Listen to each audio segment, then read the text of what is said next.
Hello everyone, welcome to Saroj Mishra's YouTube channel. मेरे YouTube channel पर आप सभी का बहुत बहुत स्वागत है। एकलव्य मॉडल रेसिडेंशियल स्कूल से teaching and non teaching staff recruitment की डिटेल एडवर्टीजमेंट जारी हो गई है 28 जून 2023 को, और साथ ही साथ अप्लाई की लिंक भी जारी हो गई। ऑनलाइन एप्लीकेशन पोर्टल भी ओपन हो चुकी है।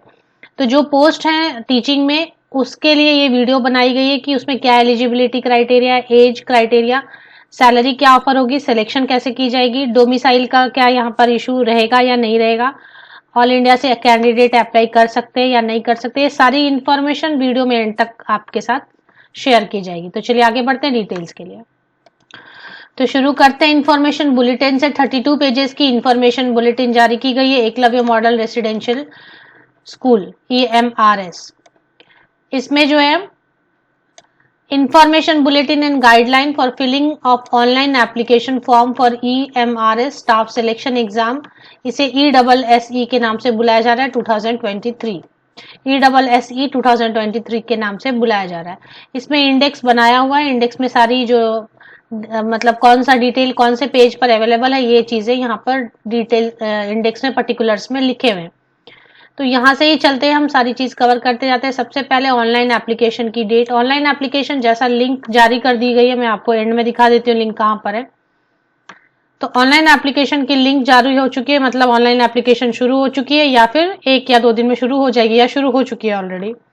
31 जुलाई तक, 31 जुलाई तक ऑनलाइन एप्लीकेशन कर सकते हैं। ऑनलाइन पेमेंट रहेगी, ऑनलाइन एप्लीकेशन रहेगी। प्रिंसिपल फिलहाल जो है थोड़ा डिसअपॉइंटिंग ये एडवर्टीजमेंट है, क्योंकि जब रिक्रूटमेंट रूल जारी किया गया था तो उसमें 34,000 या 38,000 वैकेंसीज दिखाई दे रही थी।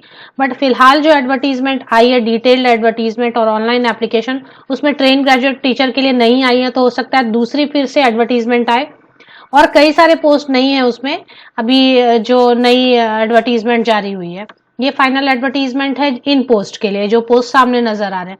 और दूसरे पोस्ट जो रिक्रूटमेंट रूल में बताए गए थे, इसमें नजर नहीं आ रहे हैं, तो हो सकता है उनके लिए दूसरी फिर से जारी की जाए। तो फिलहाल जो है वो कवर कर लेते हैं। तो इस वीडियो में हम प्रिंसिपल और PGT के कवर कर लेंगे। तो पोस्ट ग्रेजुएट टीचर के लिए 1500 फीस है, प्रिंसिपल पोस्ट के लिए 2000 फीस है। फीस कई सारे कैंडिडेट के लिए नहीं है, तो वो चेक कर लेते हैं। सेंटर ऑफ एग्जाम भी हम देखेंगे। ऑल इंडिया लेवल पर एग्जाम कंडक्ट कराए जा रहे हैं, ऑल इंडिया से कैंडिडेट अप्लाई कर सकते हैं। नो फी, पॉइंट नंबर 3 में पेज नंबर 4 पर, no fee is required to be paid by candidate belonging to SC ST PWBD categories. अगर आप SC ST कैंडिडेट है, PWBD कैंडिडेट है, तो एप्लीकेशन के लिए कोई भी फी नहीं लगेगी। अगर एक से ज्यादा कैंडिडेट्स हैव टू पे फी सेपरेटली इफ ही और she is applying for more than 1 post. एक से ज्यादा पोस्ट के लिए भी जो अप्लाई करना चाहते हैं वो कर सकते हैं अगर एलिजिबल होंगे तो, बट उसके लिए अलग से फीस लगेगी। अभी चलते हैं क्या पोस्ट में प्रिंसिपल के लिए क्या एलिजिबिलिटी है, क्या फीस है। About EMRS staff selection ESSE 2023। Principal की पोस्ट 303 वैकेंसीज आउट की गई हैं इस एडवर्टीजमेंट में। पोस्ट ग्रेजुएट टीचर के लिए 2266 वैकेंसीज आउट की गई हैं, बाकी नॉन टीचिंग है। अब इसमें कई सारे रिक्रूटमेंट रूल जो आई थी पहले, उसमें कई सारे पोस्ट थे, बहुत सारी वैकेंसी थी। अभी फिलहाल इतनी ही आई है total teaching and non teaching मिला के 4062 वैकेंसीज ही सिर्फ आई हैं। तो थोड़ा मेरे लिए भी शॉकिंग है, सभी के लिए शॉकिंग है, पर जो भी है सामने इसको डिस्कस कर लेते हैं। इसमें कुछ अपॉर्चुनिटी बन रही है, 2000 पोस्ट हैं, 2000 के अराउंड। PGT के लिए, प्रिंसिपल के लिए 303, इसमें कुछ अपॉर्चुनिटीज हैं, तो वो देख लेते हैं। तो पोस्ट ग्रेजुएट टीचर के लिए इंग्लिश में टोटल 246 वैकेंसीज हैं। बाइफर्केशन कैटेगरी वाइज दी हुई है, यहाँ चेक कर सकते हैं पेज नंबर 6, छठे पेज नंबर पर। हिंदी के लिए 200 टोटल वैकेंसीज है, मैथमेटिक्स के लिए 244, केमिस्ट्री के लिए 169, फिजिक्स के लिए 179, बायोलॉजी के लिए 236, हिस्ट्री के लिए 185, ज्योग्राफी के लिए 154, कॉमर्स के लिए 140, इकोनॉमिक्स के लिए 161, कंप्यूटर साइंस के लिए 172, टोटल 2086 वैकेंसीज बन रही हैं। पोस्ट ग्रेजुएट टीचर में लैंग्वेज सब्जेक्ट भी है, जिसमें मराठी में टोटल 16 वैकेंसीज है, उड़िया में 20 वैकेंसीज है, तेलुगु में 37 वैकेंसीज है, संस्कृत में 97 वैकेंसीज है, बंगाली में 3, संथाली में 7, टोटल 180 वैकेंसीज हैं। PGT post graduate teacher language subject के लिए, थर्ड लैंग्वेज। इसमें ट्रेन ग्रेजुएट टीचर के लिए फिलहाल नहीं है, जैसा मैं आपको बोल रही हूँ, हो सकता है अलग से वैकेंसीज आए, अलग से फिर से एडवर्टीजमेंट आए। फिलहाल इस एडवर्टीजमेंट में इतना ही दिखाई दे रहा है। कट ऑफ जो है एज कैलकुलेशन के लिए वो 31 जुलाई रहेगी। Cut off date for determining educational qualification age limit etcetera will be 31 July 2023। 31 जुलाई लास्ट डेट है, 31 जुलाई लास्ट डेट है, उसी डेट को कट ऑफ माना गया अगर आपको एज कैलकुलेट करना है या फिर क्वालिफिकेशन की बात की जाए तो क्वालिफिकेशन उस डेट तक कंप्लीट हो जानी चाहिए। ओएमआर बेस्ड टेस्ट होगा, मतलब मल्टीपल चॉइस क्वेश्चन ही रहेंगे लेकिन ऑफलाइन मोड में ओएमआर शीट दी जाती है, उस पर टेस्ट होंगे। अभी देख लेते क्वालिफिकेशन क्या चाहिए वगैरह। पे स्केल की बात प्रिंसिपल के लिए पे 78,800 की तो सिर्फ बेसिक पे है, मतलब 1 लाख से नीचे सैलरी, 1 लाख से मंथली सैलरी जो 1 लाख से नीचे नहीं होने वाली है स्टार्टिंग में।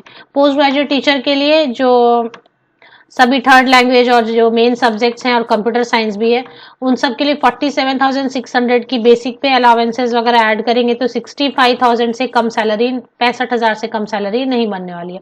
नॉन टीचिंग के लिए एक वीडियो अलग से बना दी जाएगी। मोड ऑफ एग्जाम बता रहे OMR बेस्ड रहेगा, पेन पेपर मोड का मतलब होता है ऑफलाइन मोड में रहेगा।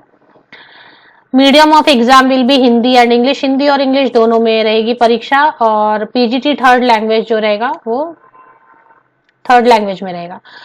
तो एग्जाम पैटर्न प्रिंसिपल के लिए दिया हुआ है यहाँ पर 130 मार्क्स रहेगा, ऑब्जेक्टिव टाइप और लैंग्वेज कॉम्पिटेंसी रहेगा 20 मार्क्स, पर्सनल इंटरव्यू रहेगा या इंटरेक्शन पर्सनैलिटी टेस्ट 40 मार्क्स का। सिलेबस दे दिया गया प्रिंसिपल पोस्ट के लिए, reasoning, numerical ability, general awareness, ये सब दिया हुआ है। पेज नंबर 9 चेक कर लें अगर आप प्रिंसिपल पोस्ट। सबसे पहले तो क्वालिफिकेशन देनी चाहिए थी लेकिन ऐसे सीक्वेंस में जो दिया वो मैं कवर कर देती हूँ, क्वालिफिकेशन बाद में दी हुई है। पोस्ट ग्रेजुएट टीचर के लिए एग्जाम ऑब्जेक्टिव 130 मार्क्स का, लैंग्वेज कॉम्पिटेंसी टेस्ट 20 मार्क्स का रहेगा जिसमें जनरल अवेयरनेस, रीजनिंग, आईसीटी मतलब कंप्यूटर, टीचिंग एप्टीट्यूड रहेगा, सब्जेक्ट डोमेन का रहेगा, जो सब्जेक्ट से आप बिलोंग करते हैं उसे 80 मार्क्स का क्वेश्चन रहेगा, टोटल 130 मार्क्स रहेंगे। पार्ट 6 रहेगा general English and general Hindi, और ये एनवीएस जैसा रखा है। This part is qualifying in nature only with minimum 40% in each language, part 1 to 5 candidate will not be, तो ये बिल्कुल नवोदय विद्यालय जैसा रखा है। लैंग्वेज वाला जो है सेक्शन 20 मार्क्स, अगर आपको जनरल इंग्लिश और जनरल हिंदी 10-10 मार्क के रहेंगे, इसमें आपको 4-4 मार्क सेपरेटली इंग्लिश में, 4 मार्क्स हिंदी में लाने होंगे, तभी ऊपर पार्ट 1 से पार्ट 5 तक चेक होगा। ये बिल्कुल नवोदय जैसा इन्होंने यहाँ पे रखा हुआ है अपना चेक करने का प्रोसीजर। चलिए आगे देख लेते हैं क्वालिफिकेशन के लिए। क्वालिफिकेशन पहले देनी चाहिए लेकिन क्वालिफिकेशन बाद में दी हुई है। जनरल इंस्ट्रक्शंस भी आ गए। अभी यहाँ पर क्वालिफिकेशन पेज नंबर 15-16 से स्टार्ट हुआ है। प्रिंसिपल के लिए अपर एज लिमिट 50 इयर्स है और एज में relaxation SC ST OBC candidates को दिए जाएंगे as per government of India norms, तो नीचे मेंशन किया हुआ है। तो प्रिंसिपल पोस्ट के लिए मास्टर डिग्री होना होगा, किसी भी सब्जेक्ट से बीएड होना होगा, 12 ईयर की एक्सपीरियंस होनी चाहिए जिसमें कि वाइस प्रिंसिपल या पीजीटी या टीजीटी के तौर पर 4 साल काम किया है। Having combined experience of principal, PGT और TGT with minimum 4 years as PGT, मतलब टोटल 12 ईयर का एक्सपीरियंस होना चाहिए जिसमें 4 साल पोस्ट ग्रेजुएट टीचर का जरूर होना चाहिए। बाकी चीजें जो डिजायरेबल में होती है वो देखने का उतना नहीं रहता है, डिजायरेबल वाली चीजें मैंडेटरी नहीं रहती है। पोस्ट ग्रेजुएट टीचर के लिए अपर एज लिमिट 40 ईयर्स है। SC ST OBC कैंडिडेट को एज में रिलैक्सेशन मिलेगी। पोस्ट ग्रेजुएट डिग्री होनी चाहिए रिलेटेड सब्जेक्ट में, जैसे इंग्लिश के लिए इंग्लिश में मास्टर डिग्री होना चाहिए, हिंदी के लिए पीजीटी हिंदी के लिए हिंदी में होना चाहिए, पीजीटी बायोलॉजी के लिए बॉटनी जूलॉजी या बायोलॉजी में होना चाहिए। ये सारी चीजें हैं। कॉमर्स के लिए काफी सारा दिया, कॉमर्स विद अकाउंटिंग या फाइनेंशियल अकाउंटिंग या ये सारे ऑप्शन। साथ में बीएड होना चाहिए, बीएड होना चाहिए, और अगर 4 ईयर की इंटीग्रेटेड अपने लिए डिग्री तो बीएड की जरूरत नहीं है। एक्सपीरियंस यहाँ पर जरूरत नहीं है। तो मेन सब्जेक्ट जो है उनके लिए पोस्ट ग्रेजुएशन होना चाहिए। परसेंटेज का प्रॉब्लम नहीं है, कुछ भी परसेंटेज का प्रॉब्लम नहीं बताया गया है, और बीएड होनी चाहिए। और पीजीटी कंप्यूटर साइंस के लिए एमएससी कंप्यूटर साइंस या आईटी एमसीए या फिर ME MTech computer science IT, बस इतना ही मांगा गया। इसमें बीएड नहीं मांगा गया कंप्यूटर साइंस में। Post graduate teacher computer science में बीएड नहीं मांगा गया है। तो अब इसमें बात रह गई तो कि अब ऑल इंडिया लेवल से कैंडिडेट अप्लाई कर सकते। पिछले बार जैसा था कि डोमिसाइल चाहिए, वैसा यहाँ पर कुछ भी नहीं लिखा है कि डोमिसाइल चाहिए इस स्टेट से उस स्टेट से, ऐसा कुछ भी नहीं लिखा हुआ है। आप ऑल इंडिया लेवल से अप्लाई कर सकते। सिर्फ एलिजिबिलिटी, एज क्राइटेरिया वगैरह चेक करनी है। एज क्राइटेरिया क्या दी हुई है वो मैंने आपको बता दिया है कि पीजीटी के लिए 40 इयर्स अपर एज लिमिट है, जिसमें एज में रिलैक्सेशन नीचे यहाँ पर दिया हुआ है। अगर आप किसी रिजर्व कैटेगरी से ऑल इंडिया लेवल पर, मतलब आप किसी भी स्टेट से बिलोंग कर रहे हैं, अगर रिजर्वेशन में है तो मतलब रिजर्वेशन का सर्टिफिकेट आपका होना चाहिए, तो आपको रिजर्वेशन बेनिफिट मिलेंगे। ऐसा कुछ नहीं है कि किसी खास राज्य का आपके पास होना चाहिए, स्टेट का, ऐसा इस बार नहीं है। लास्ट टाइम था ऐसा, इस बार नहीं है। फिर भी आप पढ़ लें एक बार। SC ST 5 इयर्स की रिलैक्सेशन अपर एज लिमिट में, OBC नॉन क्रीमी लेयर को 3 इयर्स की। इसी तरीके से बाकी जो है, अब देख लेते हैं ऑफिशियल वेबसाइट कहाँ पर है, क्या कैसे एप्लीकेशन कर सकते हैं वगैरह। देखिए ये एप्लीकेशन के लिए ये ऑफिशियल वेबसाइट है, national education society for tribal students.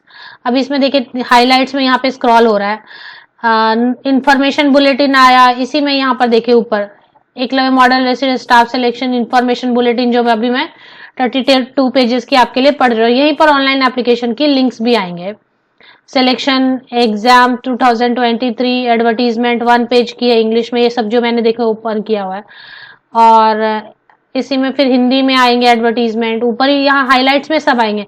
Application portal आएगी, और सिलेबस के लिए फिर मैं देखती हूँ सिलेबस कहाँ, सिलेबस यहाँ पर है, देखें syllabus for the post of, यहीं पे सबकी सिलेबस आएगी। Syllabus for the post of principal आ चुकी है। नेक्स्ट आ रहे हैं apply for the post of principal आ गए, तो इस पे क्लिक करेंगे तो ऐसे एक लिंक देखे ओपन हो रही है, एप्लीकेशन लिंक ये ओपन हो रही है, स्लो चल रही है काफी सर्वर। ये लिंक आगे जैसे अपने केंद्रीय विद्यालय के थे वैसे दिखाई दे रहे। एकलव्य मॉडल रेसिडेंशियल स्कूल, ये प्रिंसिपल के लिए। इसी तरह से पीजीटी के लिए, टीजीटी के लिए, सभी के लिए जो है लिंक अलग अलग आ गए। कहाँ पे चेक करना, ये वेबसाइट आप मेरे इसी वीडियो के डिस्क्रिप्शन बॉक्स को नीचे तक स्क्रॉल डाउन करके चेक कर ले, लिंक आपको मिल जाएगी। और जो भी पोस्ट हैं जिनके लिए वैकेंसीज फिलहाल आई हैं वो मैंने इस वीडियो में बना दिया, डिस्कस कर दिया। अगर और एडवर्टीजमेंट आती है बाकी पोस्ट के लिए तो वो भी अपडेट आपको दी जाएगी। ऑल इंडिया से कैंडिडेट एलिजिबल हैं, इंटरेस्टेड हैं तो अप्लाई कर सकते हैं। हाँ, इसमें एग्जाम का सेंटर भी बताया गया था, वो आप देख सकते हैं। एग्जाम का सेंटर ऑल इंडिया लेवल पर रखा गया है, जिसमें बहुत सारी सिटीज में एग्जाम है, तो वो कहीं पर दिया हुआ है, वो मैं चेक करके आपको बता देती हूँ। हाँ, पेज नंबर 31 आपको लिस्ट ऑफ एग्जाम सिटी, तो लगभग सभी स्टेट में रखा गया है। अंडमान निकोबार, आंध्र प्रदेश, अरुणाचल प्रदेश, आसाम, बिहार, ये सब में एग्जाम होंगे ऑफलाइन मोड में। Bihar, Chandigarh, Chhattisgarh, Dadra Nagar Haveli, Andaman and Diu, Delhi, NCT Delhi, Goa, Gujarat, Haryana, Himachal Pradesh, Jammu and Kashmir, Jharkhand, Karnataka, Kerala, ये सब जितने भी हैं लगभग सभी जो स्टेट है मुझे लग रहा है कवर हो गए। अगर एक दो छूट गए होंगे तो अलग बात है। पेज नंबर 31, 32 आप चेक कर लें। एग्जाम सेंटर के लिए ऑफलाइन होंगे, पेन एंड पेपर मोड में।